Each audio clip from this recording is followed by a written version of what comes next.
Calling all authors, the Your Book, Your Voice podcast, hosted by Robert A. Lane, is on the air, featuring everything you need to know about narrating your own audiobook. But it doesn't stop there. From special guests, including authors and professionals from the book industry, to sharing tools and techniques needed to be a confident and compelling narrator. The journey starts now. So please welcome your host, Robert A. Lane.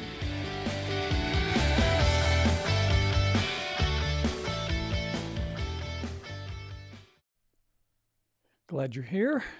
Yes, glad you're here for the Your Book, Your Voice podcast.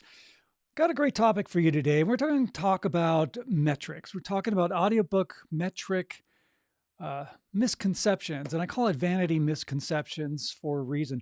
There's a distinction between vanity metrics versus just data, right? Those are two separate things that some authors kind of mix up, they kind of think about it as the same thing, and really it's not. So I do want to focus on that and share with you a couple of stories regarding this, just to give you a clear view and understanding of what your audiobook vanity metrics are and what they aren't. And there definitely are some misconceptions. So let's just dive right in.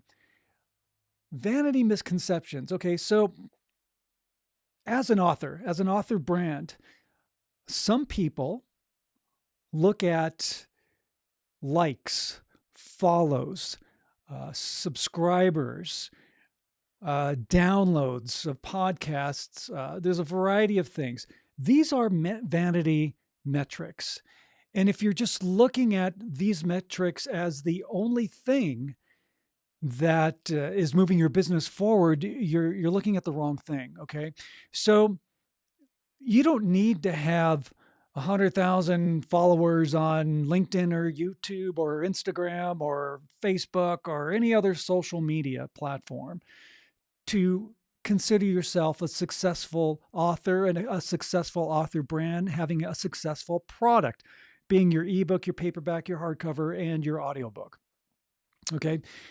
You can have, and to give you a parallel analogy between this and the music business as a music artist, if you have, let's say, 1,000 super fans, these are people who love what you do, who love what you write, who love what you express, who love your stories, whether it's fiction or nonfiction, it doesn't matter.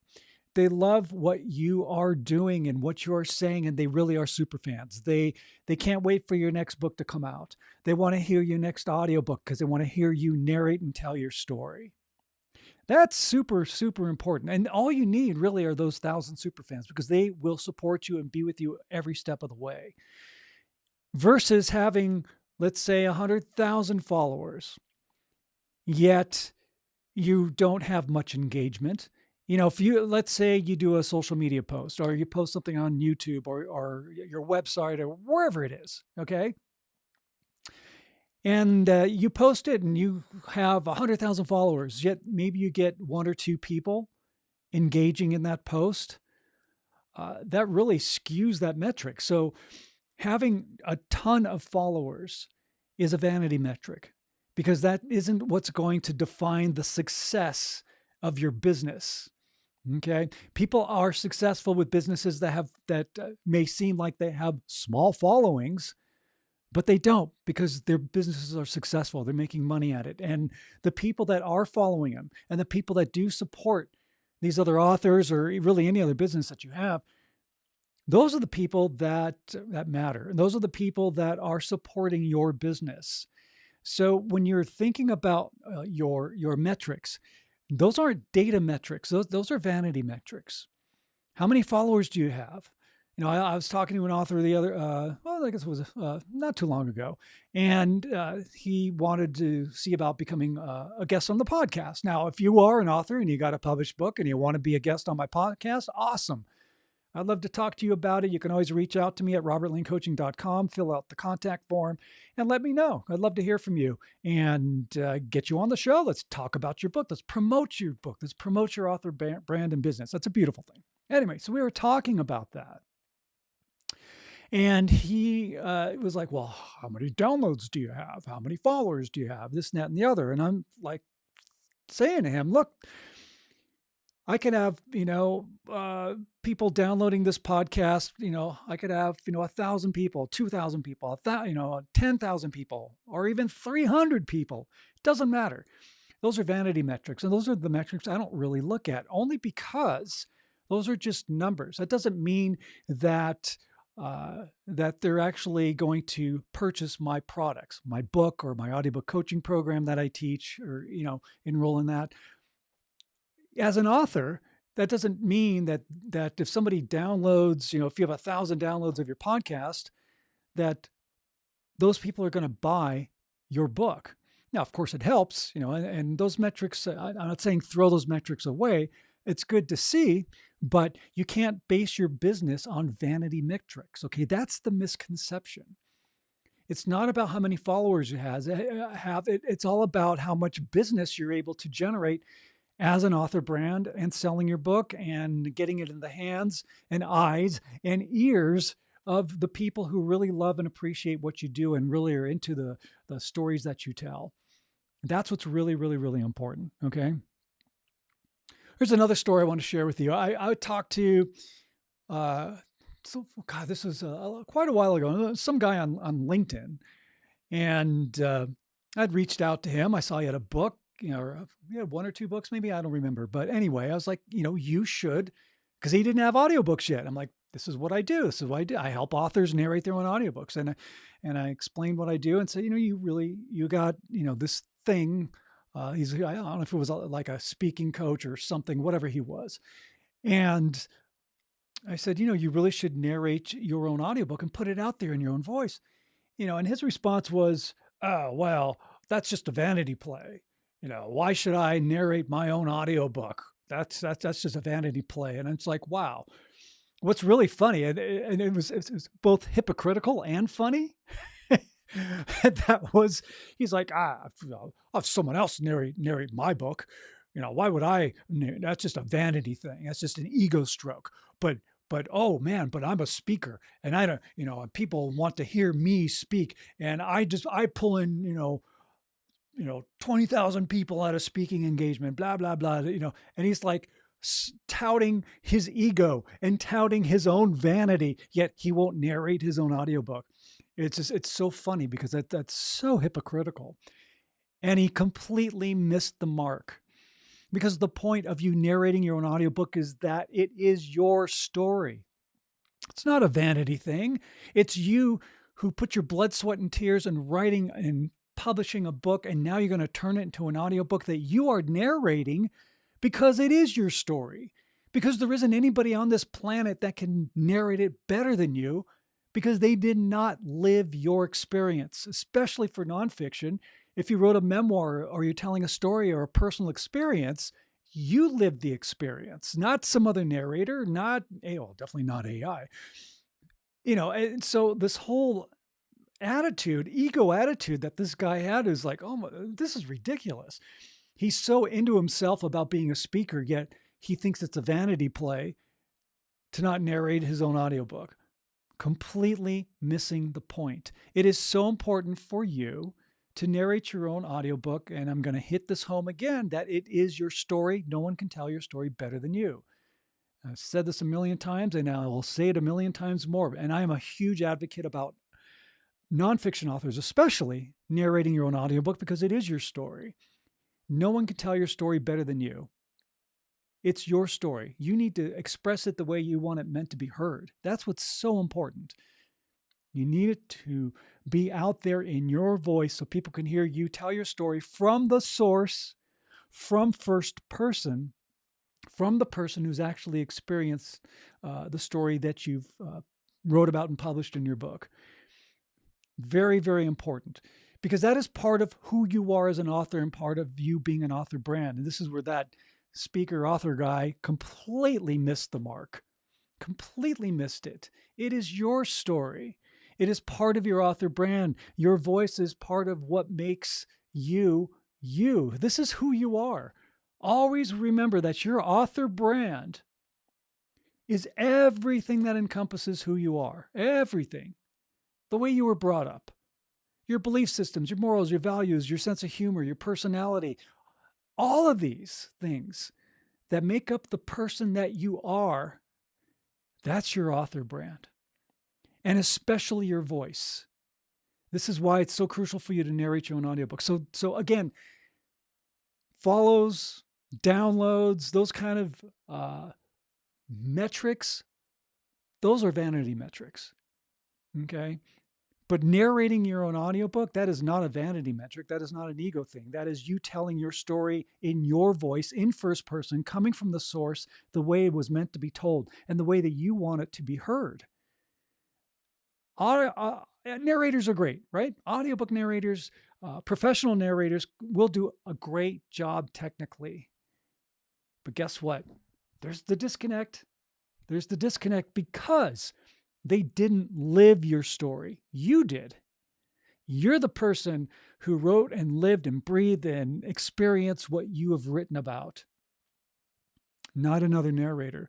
So the emotional aspect, and again, this is one of the most crucially important aspects of an audiobook, is the intangibles, is the energy and emotion and the personality that you bring to the table, your sincerity, and most importantly, your true, authentic self. You got to bring that to the table. And what is fueling all these intangibles that make a great audiobook is you always being tapped into the core reason of why you narrated your audiobook in the first place, or why you even wrote your story in the first place. Same thing, tapping into the core reason. Got to be tapped into that because that comes through in your narration. It definitely came through in the book that you've written. It's there. Being tapped into the reason why you wrote this book. Why was it so important for you to tell this story? As a nonfiction author, why? Why do you need to tell this story? Why do you need to share about your cancer journey? Or maybe you grew up in a narcissistic, abusive household and you're going to share this story. Number one, let's see. How do I want to say this? The number one reason for you writing your book and expressing it and really with anything that's creative and artistic, especially, musicians, singers, songwriters, that kind of thing, you do it for you. That's number one. That really is number one. That should be the number one reason why you've written your book, because it's you. It's like, it makes you happy. All right. When other people discover you, and they want to read your book and now hear you tell your story, that's icing on the cake. It really is. As a songwriter, as a musician myself, and also as an author, I do what I do because, and it doesn't matter what anybody else thinks. Okay. I do it for me. It's, if I'm writing a song or if I'm writing a book and it's very personal, it's therapeutic. It's therapy for me. And if other people can resonate with it, that's awesome. That is the icing on the cake. And that's what you do want. Of course, you want to be successful as an author and your author brand, and definitely do that. But always remember that it does start from within. You do it because it pleases you, it makes you happy, it makes you proud, it's therapeutic, there's a lot of reasons. And then you share it to the world because it's that important to you. And that's fine. That is not a vanity misconception. Because your story can actually help someone else. As an artist, as a musician, I'm currently working on my third album, and this is a trauma album. And it's talking about experiences that I've lived through, and I'm sharing it through my music. And if one person can resonate with that and feel like, wow, I feel the same. I've had the same experience. I'm not alone in feeling this. Then I did my job. And if they think, wow, maybe I can let go and release some of these things I've been holding on to inside and being able to move on with my life, then I did my job. Same thing as an author. You as a writer, that's what you're doing. And even if you are a fiction author, it's still a great story because there's lessons to be learned. There's stories that you're telling. It doesn't matter whether it's fiction or nonfiction. I've worked on a couple of great fiction books. Ghost Flower by William Merck.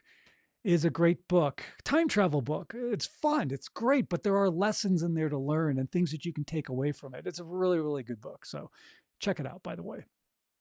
And it is narrated by Senya Merck, William Merck's wife. After he passed away, he didn't have the audiobooks done yet. So she took on the project of narrating the 3 books that he's written. She's narrating it. And that's such a great thing. I talked about it on a coffee chat once, which I do on Thursdays. Anyway, but that's really not a vanity metric. It's not a vanity misconception. When you're sharing and telling your story and reaching out to people and helping others with the story that you want to tell, especially if you're a coach or an entrepreneur or an educator or a teacher, even if you write children's books, that's still an important aspect. So don't ever look at that as vanity metrics, okay? It's not.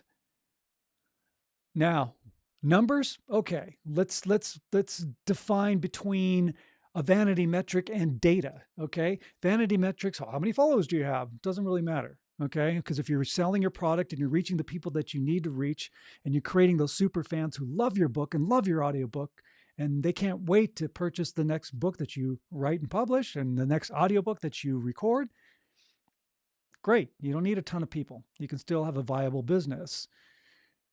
But don't mix that in or confuse that with data. Data metrics are important. If you create a marketing campaign, for example, and maybe you're doing advertising or you're doing some other kind of promotional campaign, you do want to check the data metrics. How well is the advertisement performing? Are you getting the results that you have set up, whatever your CTA is, your call to action? Maybe it is to purchase your book. Maybe if you're a coach or an entrepreneur and you have a coaching program, maybe your CTA is to book a call with you and get enrolled in your program. Maybe it's a different metric, but the data is really important. So those aren't vanity metrics, okay? Sometimes there's a misconception that people think that's a vanity metric, but it's not. No, data is not. Data is really, really important because then you can actually track the success of what you're doing. And that is really important, especially for building your author brand, because you are a brand, you are an entrepreneur. This is what you do. This is your business. Embrace it, right? Embrace entrepreneurship. It's a wonderful thing. It's hard work. I'm not going to deny that, but it is a great thing. But the data metrics are really important because it does help you hone in to find out, okay, what is working? What is not working? What if I tweak my ads, for example, and see if that generates the CTA that I want? Or maybe you try a different approach. I did static ads on Facebook, for example, and I got this kind of response. Okay, well, let me try something different. Now I'm going to do a video ad because video ads seem to be really, really popular. And a matter of fact, more people are watching video ads than they are static graphic ads. And I think video ads are going to continue to take the lead on that. But anyway, so you do a video ad, you check it out and you check your metrics and you're like, okay, I got this type of response. And you just keep track because that really does help. Those metrics help you in honing in your advertising and your marketing and your promotion and whatever you're doing to sell your book, to sell your ebook, paperback, hardcover, or again, if you are a coach or an entrepreneur and you have a coaching program, it's a great way to test those metrics. And if you're a fiction author as well and you want to advertise, great. Your CTA probably is just to purchase your books. The other thing that will definitely help in regards to the marketing and advertising aspect of what you do as a business, just want to throw that out there just to keep your mind going and always thinking about it. Because remember, once you publish your book and you put it out there, you can't stop talking about it. You can't stop the PR and marketing aspect. It's a constant thing. This is what we do all the time. This is what successful entrepreneurs do. They always put themselves out there so that you know that that book is there and it's available.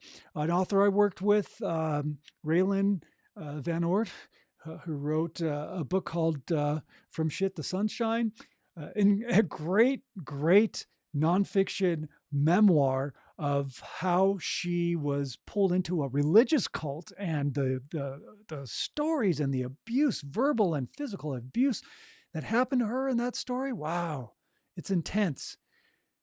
But I mention her because I see her on Facebook and Instagram and other social media platforms. She is out there. She already published her book. We did the audiobook. She did a great job narrating, of course, because she really got into it, and it's a really fun listen, though a very intense book. But she's out there. I keep seeing posts of like, I'm going to be at this bookstore doing a book signing. And then I see like a month later or 2 months later, she's at another bookstore, then another bookstore. So she is out there constantly promoting and getting out there and doing book signings in stores. That's what you need to do, because once you publish your book and your audiobook, you can't just say, okay, I'm done. You got to continue with the promotion. And I really, it's great. I'm really proud of her for going out there and doing it and talking about it, talking about her book and getting it out there and making book sales. Because remember, getting your book up there on Amazon is great. People can find it. You can release it worldwide if you want, both your whatever format your book is in. But the bulk of your sales are going to come from doing in-store signings and speaking engagements and other things. You got to think outside the box and do these things, because that's where you can sell your book for what it's really worth. And you're going to recoup that investment into your author brand a lot faster than if you just put it up there on Amazon and say, okay, sell, but I'm not going to market. Not going to happen. Let's be realistic about that. So again, marketing is very, very important. And those data metrics are really, really important. So make sure you have a distinction between vanity metrics of just how many followers, how many downloads. Those are fine if you want to keep track. That's fine, but you can't base your business on these metrics. But data metrics, yes, those are important. Finding out if your marketing campaign is working, or if people are responding to your CTA. Did you create an opt-in page, for example, for people to join your mailing list? Are you building your mailing list that way? And seeing the data and the metrics. And then once they're in your mailing list, and let's say you created a whole email funnel that just takes them through an email journey that maybe lasts for 2-3 months or however long you have your funnel.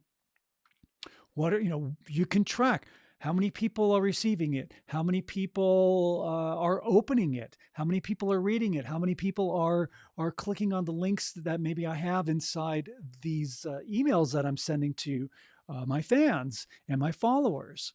Those are data metrics, and those are really important. And those are the things that you do need to track, and those aren't vanity metrics. That's business, that's data, and that's really, really important. So just make sure you have the distinction between what a vanity metric is and what data metrics are. And again, don't have any misconceptions, especially when it comes to the vanity metrics. How many downloads you got from your podcast, how many follows you have, how many likes you have on a post. That's not going to determine whether somebody purchases your book or not. I know that it's funny in the actors world, people were like buying followers because they would go to try to get an agent or maybe for an audition or something.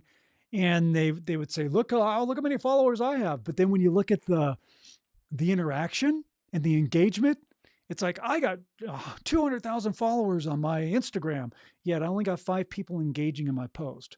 I mean, that is a really skewed metric. And what that tells you is that those followers are not real followers. But here's a funny thing, there are some of these casting directors who just ignore that and just look at vanity metrics only, which is a bad thing on their part. But that's a whole other story, and we're not going to get into that. Just wanted to, again, just to summarize, is this. Vanity metrics aren't going to boost your sales, okay? Data metrics are important to keep track because that can boost your sales, because then you have something that's viable that you can change and Do whatever you need to do to make adjustments so that your PR marketing is working and you are selling more books and doing more audiobooks, selling audiobooks, whatever the format is. Okay. Now, if you have a book and you don't have an audiobook, reach out to me. All right. Book a call with me at robertlanecoaching.com. There's also links in the description there. Click on the audiobook consultation call link. Let's have a conversation and let's get your book narrated by you in your own voice. Because that is a great business decision to really move your business forward by turning your book into an audiobook, that you narrate yourself, that you tell your story the way it's meant to be told, and it's coming from you, coming from the source. And the other beauty about it is that you're leaving your legacy for the world to discover you for generations to come. So check it out. Go to robertlanecoaching.com. We'll give you more details about the Your Book, Your Voice audiobook coaching program. 12-week program. I provide you with the equipment you need to set up your own recording space, teach you how to do a great narration. I do all the editing for you, uploading for you, and get you published in any platform, audiobook distribution platform that you want to be on. All right. So book your call. We'd love to hear from you. All right, my friends, that's going to wrap it up for this edition of the Your Book, Your Voice podcast. Thank you so much for tuning in. Again, my final assignment to you is this. When you're out and about in the world, smile at a stranger, say hello to them, give them a compliment, because that small gesture of kindness can make the world a difference in somebody's life. So be a life changer. Have a great week, my friends. We'll be talking to you next week on the Your Book, Your Voice podcast.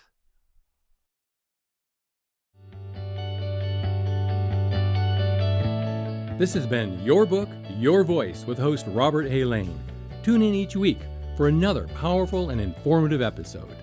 And remember, only you can narrate your story the way it's meant to be heard.